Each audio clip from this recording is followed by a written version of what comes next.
पिछले वीडियो में हमने जाना था बेसिक इन्वेस्टमेंट ऑप्शंस के बारे में और आज के इस वीडियो में ना हम वो टॉपिक डिस्कस करने वाले हैं जिसका आई एम श्योर आप सबको इंतजार था। हम डिस्कस करने वाले हैं शेयर बाजार के बारे में। Welcome to our new series learn with Upstox, जहां हम सीखेंगे इन्वेस्टिंग के बहुत सारे कंसेप्ट्स जैसे IPOs, mutual funds, digital gold, stock market, real estate और भी बहुत कुछ। तो make sure that you watch this video ताकि आपको ये सारे इंपॉर्टेंट कंसेप्ट्स बहुत अच्छे से समझ में आ जाए। चलिए अब शुरू करते हैं कि आखिर ये शेयर बाजार है क्या। शेयर बाजार का सुन के ही ना बहुत से लोगों को डर लगता है। फैमिली और रिलेटिव्स तो यही कहते हैं कि शेयर मार्केट में पैसा मत लगाना, यहां पैसा डूब जाता है क्योंकि ये जुआ है या सट्टा बाजार है।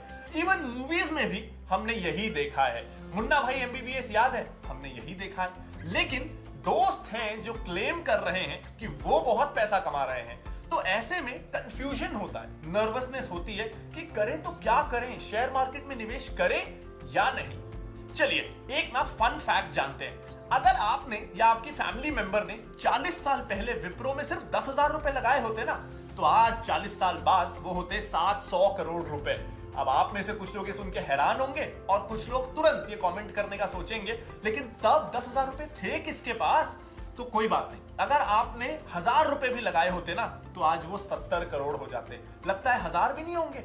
अगर आपने 100 रुपए भी लगाए होते ना, 100 रुपए तो थे, वो भी आज 7 करोड़ रुपए हो जाते। तो ये पोटेंशियल है स्टॉक मार्केट का। अब समझिए, अगर आपको आपका बिजनेस स्टार्ट करना है तो आपको पैसे चाहिए और आप इसके लिए क्या करेंगे? आप अपनी फैमिली को कहेंगे या दोस्त या रिलेटिव्स को कहेंगे। लेकिन अगर थोड़े और ज्यादा पैसे चाहिए जो दोस्तों और परिवार वालों से नहीं हो पा रहे हैं, तो आप क्या करेंगे? तो आप बैंक्स को अप्रोच करेंगे। बट अगर आपको 20,000 करोड़ रुपए चाहिए तो फिर आप क्या करेंगे? तो ये पैसा आप पब्लिक से लेंगे। तो इसके लिए आप उन्हें अपना बिजनेस मॉडल समझाएंगे कि मेरा ये प्लान है, और जिन लोगों को आपका बिजनेस मॉडल पे भरोसा हो जाए, हो सकता है वो आपको पैसा दे दें। बदले में वो आपसे क्या लेंगे? बदले में वो आपसे इसके बदले कंपनी में हिस्सा मांगेंगे या स्टेक मांगेंगे, और इसे ही हम कहते हैं शेयर, क्योंकि इससे आपको कंपनी में शेयर मिल रहा है। अब ये तो हुआ कि कंपनी ने आपसे पैसा लिया और शेयर दे दिया, बट ऐसा भी हो सकता है कि आपने कंपनी में शेयर खरीदा और सडनली 3 दिन बाद आपको पैसों की जरूरत पड़ गई। अब जिस कंपनी का शेयर आपने खरीदा था वो कंपनी तो पैसा आपको वापस देगी नहीं, क्योंकि उन्होंने तो आपसे पैसे लेके अपनी कंपनी के बिजनेस ऑपरेशंस में लगा दिया। लेकिन आपको तो पैसा चाहिए ना, तो इसके लिए ऐसा मार्केट होना जरूरी है जहां आप शेयर बेच सकें, और इसे ही हम कहते हैं शेयर बाजार, जहां आप 4,000 से भी ज्यादा कंपनीज का शेयर खरीद बेच सकते हैं जब चाहें। अब अगर आपको लगता है कि कोलगेट का फ्यूचर अच्छा है, वो अच्छा करने वाली है, तो उसके टूथब्रश या टूथपेस्ट ज्यादा बिक रहे हैं ऐसा आपको लगता है, तो उसका शेयर आप ले सकते हैं। वहीं किसी को लगता है कि नहीं, HUL ज्यादा अच्छा करने वाली है कोलगेट के मुकाबले, तो आप वो खरीद सकते हैं। तो आपको जो बिजनेस पसंद आता है, मार्केट में 4,000 से ज्यादा बिजनेसेस लिस्टेड हैं, आप उसको खरीद सकते हैं। तो डेली करोड़ों लोग शेयर्स खरीदते हैं, शेयर्स बेचते हैं, तो इसलिए आपको आपके शेयर का बायर या सेलर मोस्टली मिल ही जाता है। तो यही तो खास बात है शेयर बाजार की, कि आप चाहें तो एक क्लिक में शेयर खरीद के रतन टाटा के बिजनेस में हिस्सेदार बन सकते हैं, या आदि गोदरेज के एम्पायर के शेयर्स खरीद लें, या रिलायंस का खरीद के जियो का हिस्सा बन जाए। थोड़ा सा ही सही, बट आप एटलीस्ट हिस्सेदार तो बन गए। तो आप ऐसी कंपनीज में इन्वेस्ट कर रहे हैं जिन्हें टाटा, बिरला, अंबानी जैसे इंडिया के बेस्ट बिजनेस ब्रेन्स रन कर रहे हैं। जब आप कोई शेयर खरीद रहे हैं तो आप उस कंपनी में छोटी सी हिस्सेदारी ले रहे हैं, इसलिए उसका नाम शेयर है, क्योंकि आप उस कंपनी के एक तरीके से को ओनर बन रहे हैं। तो अब आप मुझे बताइए, अगर आप किसी दोस्त या रिलेटिव के बिजनेस में पैसा लगाते हैं तो वो बिजनेस अच्छा नहीं चला तो आपका पैसा डूब गया, ये रिस्क तो है ना। तो इसी तरह शेयर मार्केट में बड़ी कंपनी में इन्वेस्ट कर रहे हैं आप, क्योंकि शेयर मार्केट में बड़ी बड़ी कंपनियां लिस्टेड हैं, जैसे रिलायंस, जैसे गोदरेज में। अब अगर वो कंपनी डूब गई तो आपका पैसा डूब तो जाएगा। अगर वो कंपनी ने बहुत अच्छी ग्रोथ दिखाई तो आपका पैसा भी बहुत अच्छी ग्रोथ दिखाएगा। ये बिल्कुल वैसा है जैसे आप अपने रिलेटिव या दोस्त के बिजनेस में पैसा लगा रहे हैं इस भरोसे कि ये बिजनेस बढ़ेगा, मुझे प्रॉफिट मिलेगा और मेरे हिस्सेदारी से मैं वेल्थ क्रिएट करूंगा। लेकिन आप ये भी जान रहे हैं कि अगर लॉस हुआ तो इस लॉस को सहन भी मुझे करना पड़ेगा। तो शेयर मार्केट में आपको इंटरेस्ट नहीं मिलता क्योंकि ये लोन नहीं है। तो शेयर बाजार में भी ऐसे बहुत से बिजनेस हैं जो डूबते हैं और जो अच्छा मुनाफा भी देते हैं। बट आप आयशर मोटर्स का एग्जांपल देखिए। आयशर मोटर्स ने बुलेट की सेल पिछले कुछ सालों में बढ़ा दी, बहुत ज्यादा बढ़ा दी, जिससे उनके शेयर प्राइस भी 10-20 गुना बढ़ गए।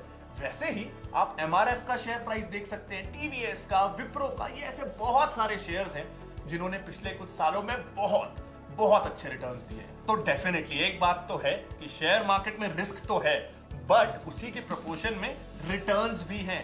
लेकिन रिस्क है तो इसका मतलब नहीं आप ये मान के बैठ जाएं कि रिस्क है। रिस्क मिटिगेशन करने के तरीके हैं और रिस्क मिटिगेशन जरूरी है। तो चलिए जानते हैं कि कैसे आप शेयर बाजार में रिस्क को कम कर सकते हैं। तो अब ना हम पुराने एग्जाम्पल को ही कंटिन्यू करते हैं। तो जैसे कि हमने देखा कि जब आप किसी दोस्त के बिजनेस में इन्वेस्ट करते हैं तो आपको ये नहीं पता होता कि वो कितना रिटर्न देगा। हो सकता है पहले साल 10% दे, दूसरे साल 20% दे दे और उसके तीसरे साल 30% का रिटर्न। बट इसका कोई फिक्स्ड क्राइटेरिया नहीं है कि कितना रिटर्न मिलेगा। सो इन द सेम वे एक स्टॉक कैसा परफॉर्म करेगा और कितना रिटर्न देगा वो हम नहीं कह सकते, क्योंकि कभी कभी ऐसा भी होता है कि कोई स्टॉक 4-5 साल तक बिल्कुल भी ग्रो ना करे।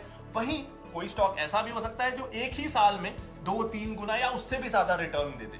बट ये तो हुई एक शेयर की बात, लेकिन हम अपना पूरा पैसा एक शेयर में नहीं लगा सकते क्योंकि हमको पता नहीं ना कि वो कब ग्रो करेगा। तो इसीलिए ये सजेस्ट किया जाता है कि आप जब इन्वेस्ट करें तो सिर्फ एक स्टॉक में मत करिए, बल्कि 8-10 स्टॉक्स का एक अच्छा पोर्टफोलियो बनाइए।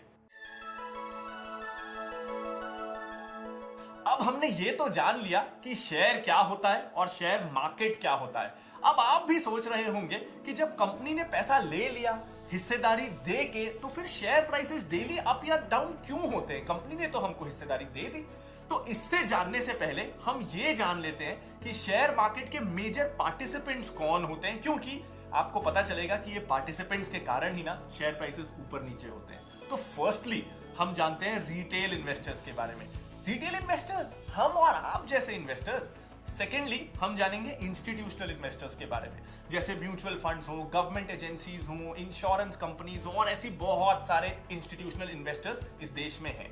इसके अलावा एक थर्ड कैटेगरी भी होती है, एडवाइजर्स की, क्रेडिट रेटिंग कंपनीज की, एनालिस्ट की, इक्विटी रिसर्च फर्म्स की। ऐसी बहुत सारी कंपनीज होती हैं जो प्रिडिक्शन करती रहती हैं इकोनॉमी के बारे में, बॉन्ड्स के बारे में, गवर्नमेंट पॉलिसीज या फिर सीधा स्टॉक्स के बारे में। और ये सारी एजेंसीज, ये सारी कंपनीज दिन भर में या महीने भर में अपना ओपिनियन देती रहती हैं और इनके ओपिनियन से ना आपका, मेरा, इंस्टीट्यूशनल इन्वेस्टर्स का, सबका मूड बदलता रहता है। तो ये 3 ऐसे मेजर पार्टिसिपेंट्स हैं जो रीजन बनते हैं शेयर प्राइसेस के मूवमेंट का। अब रिटेल इन्वेस्टर्स का मूड कैसा है? क्या वो ऑप्टिमिस्टिक है शेयर मार्केट को लेके या पेसिमिस्टिक? इंस्टीट्यूशनल इन्वेस्टर्स या तो एकदम से किसी शेयर में इन्वेस्ट करें या किसी से बेच के निकलें, तो वो शेयर में काफी अफेक्ट करता है। तो इनकी एक्टिविटी ना बहुत मायने रखती है। अब एडवाइजर्स या इन्वेस्टर्स का देखते हैं। आपने ऐसे न्यूज देखे होंगे कि मॉर्गन स्टैनले ने इंडिया की ग्रोथ नेगेटिव बताई, या फिर गोल्डमैन सैक्स ने ऑटोमोबाइल सेक्टर में इतने % का ग्रोथ दिखाया। तो ऐसे न्यूज ना हम देखते हैं, सुनते रहते हैं। तो जब कोई रिस्पेक्टेड एजेंसी जो ग्लोबली या इंडिया में रिस्पेक्टेड है अपना ओपिनियन देती है, तो इससे रिटेल इन्वेस्टर्स के मन में, हमारे ओपिनियंस में भी काफी फर्क आता है, हमारे सेंटिमेंट्स भी चेंज होते हैं। इंस्टीट्यूशनल इन्वेस्टर्स को भी डेटा वगैरह मिलता है जिससे उनके ओपिनियंस को इंपैक्ट होता है। तो इन सारी चीजों से ना शेयर के प्राइस कभी गिरते हैं तो कभी बढ़ते हैं। अब अगर मारुति का रिसर्च रिपोर्ट देखेंगे तो हो सकता है उसमें 10 ब्रोकर्स कह रहे हैं कि मारुति अच्छा है, लेना चाहिए, और 10 ब्रोकर हैं जो उसे बुरा कह रहे हैं। तो ऐसे में रिटेल इन्वेस्टर्स का ओपिनियन भी चेंज हो जाता है, डिवाइड हो जाता है। अब ब्रोकर्स या एडवाइजर के ओपिनियंस चेंज भी हो सकते हैं, चेंज कई बार होते रहते हैं डिपेंडिंग अपॉन कंपनी का न्यूज क्या रहा, सेक्टर कैसा चल रहा है। अब अगर मारुति खुद ये कह रही है कि उनकी मैन्युफैक्चरिंग 3 दिन के लिए बंद हो जाएगी क्योंकि डिमांड नहीं है, तो अब ये नेगेटिव न्यूज से मारुति के शेयर प्राइस गिर सकते हैं। बट वही अगर ये न्यूज आ जाए कि मारुति और टोयोटा के बीच कोई स्ट्रेटेजिक पार्टनरशिप हो रही है, तो हो सकता है कि प्राइसेस बढ़ जाएं, क्योंकि ये पॉजिटिव न्यूज है, तो इससे शेयर प्राइस बढ़ेंगे। तो ऐसा कंपनी रिलेटेड न्यूज या इकोनॉमी या सेक्टर रिलेटेड न्यूज से शेयर प्राइसेस पे काफी इंपैक्ट आता है। और अब ये तो हो गया न्यूज, अब दूसरा हो गया ओपिनियन। अब जैसे मेरे या किसी और का ओपिनियन सुन के आप किसी शेयर के लिए कुछ बिलीफ बना सकते हैं, ये टेक्निकल एनालिस्ट के साथ होता है। अब सपोज शेयर का प्राइस 100 रुपए था और वो गिर के 95 पे आ गया, ये टेक्निकल एनालिस्ट के साथ होता है। अब सपोज करिए कोई शेयर 100 रुपए का था जो गिर के 95 पे आ गया, तो सारे टेक्निकल एनालिस्ट का ओपिनियन उस स्टॉक के लिए हो जाएगा कि ये डाउन ट्रेंड है, इसमें से अब निकल जाइए। अब इससे लॉन्ग टर्म इन्वेस्टर्स को फर्क पड़ता है, वो भी सोचते हैं कि इतने एनालिस्ट नेगेटिव बता रहे हैं तो निकलने में ही बेहतरी है। तो इतने लोग जब सेल करते हैं तो उससे शेयर का प्राइस और गिरने लगता है। ये साइकिल ऐसे ही चलता रहता है। अब ना जो टेक्निकल एनालिस्ट होते हैं वो मेनली इंट्राडे या वेरी शॉर्ट टर्म के लिए अपने ओपिनियंस देते हैं। उनका 1 रुपए भी अगर भाव बढ़ जाए तो वो प्रॉफिट बुक कर लेते हैं, और वहीं 20 पैसे भी अगर गिर जाए तो वो निकलने में ही भलाई समझते हैं। तो उनका ओपिनियन ना रोज चेंज होता रहता है, हर थोड़े टाइम में, हर कुछ मिनटों में भी। तो किसी मूवमेंट पे वो खरीद रहे हैं और किसी मूवमेंट पे बेच रहे हैं। तो इसलिए आप देखेंगे तो कभी शेयर ऊपर जा रहा है, कभी नीचे जा रहा है, ये हर मिनट हो रहा है, क्योंकि सेम डे वो प्रॉफिट कमाना चाहते हैं और हर मूवमेंट पे 10-20 पैसे के मूवमेंट भी उनके लिए इंपॉर्टेंट हो जाता है, और इस मूवमेंट से उनका ओपिनियन चेंज होता रहता है। तो हम ये कह सकते हैं इन समरी, डिमांड एंड सप्लाई की वजह से शेयर प्राइसेस ना ऊपर नीचे होते रहते हैं। अब हम ना कुछ बेसिक टर्मिनोलॉजीज की बात कर लेते हैं, जैसे कि बुल मार्केट या bear market, intraday, delivery, stop loss, इस तरह की चीजें। तो हम मार्केट को बुलिश ये तब कहते हैं जब शेयर मार्केट कंटिन्यूअसली 10% से बढ़ रहा हो, और वहीं हम उसे बेयरिश तब कहते हैं जब वो कंटिन्यूअसली 10% से ज्यादा गिर जाए या गिर रहा हो कंटिन्यूअसली। आप सेंसेक्स वगैरह देखते होंगे कि इतने पॉइंट से बढ़ गया या कम हो गया, तो ये टर्म्स ना ओवरऑल मार्केट को डिनोट करने के लिए यूज की जाती है। अब ये इंट्राडे और डिलीवरी क्या होता है? इंट्राडे यानी जब कोई ट्रेडर सेम डे ही प्रॉफिट कमाना चाहता हो, यानी अगर उसने आज कोई शेयर लिया है तो उसे आज ही उसे शेयर को बेचना पड़ेगा, वो नेक्स्ट डे के लिए उस शेयर को कैरी फॉरवर्ड नहीं कर सकता। सपोज मैंने आईटीसी का शेयर लिया 200 रुपए का, ये सोच के कि ये आज बहुत बढ़ने वाला है, बट अगर मार्केट बंद होने तक वो नहीं बढ़ा और उल्टा वो गिर के 190 पे आ गया, तो उस ट्रेडर को लॉस में वो शेयर बेचना ही पड़ेगा। वहीं जब आप एक दिन से ज्यादा शेयर होल्ड करना चाहते हो, चाहे वो 1 वीक हो, 1 महीना हो या 10 साल हो, तो आप उस शेयर को डिलीवरी में खरीदना कहेंगे। अब अगर आपको अपना लॉस कम से कम करना है, अगर आपको अपना लॉस रिस्ट्रिक्ट करना है, तो आप स्टॉप लॉस का यूज कर सकते हैं। अब ऊपर वाले एग्जांपल में मैंने 200 रुपए का शेयर लिया और वो गिर के 190 पे आ गया, तो मैं शेयर लेते टाइम स्टॉप लॉस पे एक प्राइस एंटर कर सकता हूं कि अगर शेयर गिर के 195 तक आ जाए तो मेरे सारे शेयर्स अपने आप बिक जाए। क्यों? क्योंकि मैं सिर्फ 5 रुपए का लॉस अफोर्ड कर सकता हूं, ना कि 10 रुपए का।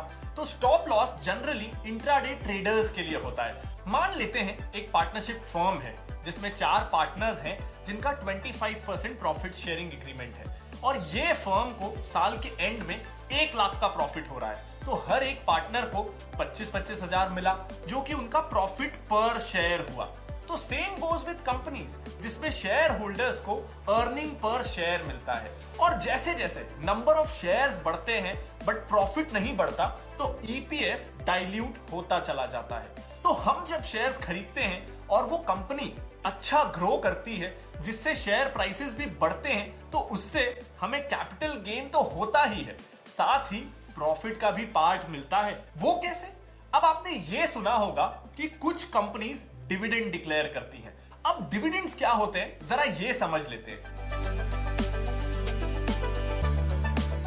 तो हम जब कंपनी के शेयर्स लेते हैं तो हम कंपनी के शेयर होल्डर बन रहे हैं। तो क्योंकि हमने कंपनी को फंड्स दिए हैं अपने, तो कंपनी भी इन रिटर्न हमसे उनके प्रॉफिट शेयर करती है, जिससे डिविडेंड कहा जाता है। बट ये सारी कंपनीज नहीं देती है। तो डेफिनेटली शेयर मार्केट में रिटर्न है, बट वही रिस्क भी तो है ना।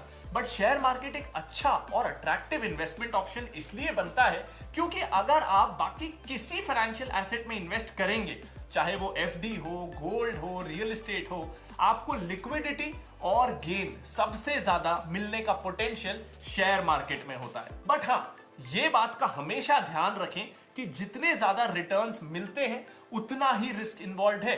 तो जब भी आप इन्वेस्ट करें ना, तो आप रिसर्च करें कि वो कंपनी कैसी है, क्या उनकी ग्रोथ अपॉर्चुनिटी है, कैसा उनका मैनेजमेंट है, और ऐसी बहुत सारी चीजें जिसको हम फंडामेंटल एनालिसिस कहते हैं, जिसको हम जरूर आगे के वीडियोस में सीखने वाले हैं।